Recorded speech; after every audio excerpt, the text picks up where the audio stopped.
Hello students, আরবিইউডিডির 2023-এ third সেমিস্টারের political সায়েন্সের যে সমস্ত প্রশ্ন এসছে সেই সব প্রশ্নগুলো একটু দেখা যাক।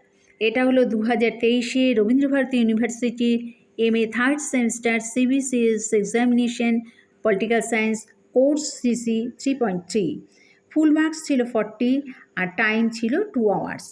আচ্ছা, তো এক্ষেত্রে কী প্রশ্ন এসছে একটু দেখা যাক। Number 1 আছে answer in 2 of the following in not more than 200 words each. আচ্ছা, 2 into 5 equal to 10. আচ্ছা, 5 নম্বরে তোমাদের কিন্তু দুটো লিখতে হয়েছে, 200 শব্দের মধ্যে, 200 শব্দের বেশি কিন্তু তোমাদের লিখতে হবে না। তো এক্ষেত্রে এ নাম্বারে আছে discuss 3 defining characteristics of the policy sciences approach. এটা ছিল এ নাম্বারে। বি নাম্বারে what are the training requirements in the gang policy training of rulers.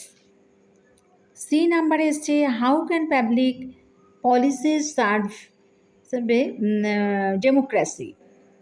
R G নাম্বারে এসেছিল what are the 3 approaches to redistributive policies. আচ্ছা, এবারে আর নাম্বার 2-তে দেখা যাক কী প্রশ্ন এসছে। আচ্ছা, নাম্বার 2-তে আছে what is policy science, explain Harold D Lasswell's theory of development of the policy science. এটা ছিল 2-এর এতে। এক্ষেত্রে বলে রাখি যে 2 into 15 = 30। এক্ষেত্রে তোমাদের 15 নম্বরে দুটো প্রশ্ন লিখতে হয়েছে। এই 15 নম্বরের দুটো প্রশ্নের মধ্যে তোমরা কিন্তু 4টে প্রশ্ন তোমাদের দেওয়া হয়েছে, এই 4টের মধ্যে তোমাদের দুটো লিখতে হয়েছে 15 নম্বরে। আচ্ছা, এবার আসি 2B-তে কী দিয়েছে, how has globalization impacted to the public policy making process. C number is to discuss the major shifts that have taken place from the field of public administration to public policy.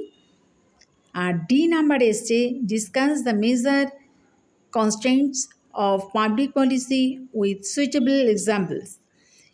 আচ্ছা, তো এগুলো হচ্ছে 15 মার্কসের। এই 15 মার্কসের তোমাদের 4টে প্রশ্ন দেওয়া হয়েছে। এই 4টে প্রশ্নের মধ্যে তোমাদেরকে দুটো লিখতে হয়েছে। এটা গেল নাম্বার 2-এর। আর নাম্বার এতেও তোমাদের 4টে প্রশ্ন দেওয়া হয়েছে, 4টে প্রশ্নের 5 মার্কসে তোমাদের দুটো লিখতে হয়েছে। আচ্ছা, এই ছিল পলিটিক্যাল সায়েন্সের CC 3.3-র MA থার্ড সেমিস্টারের আরবিইউডিডির প্রশ্নপত্র।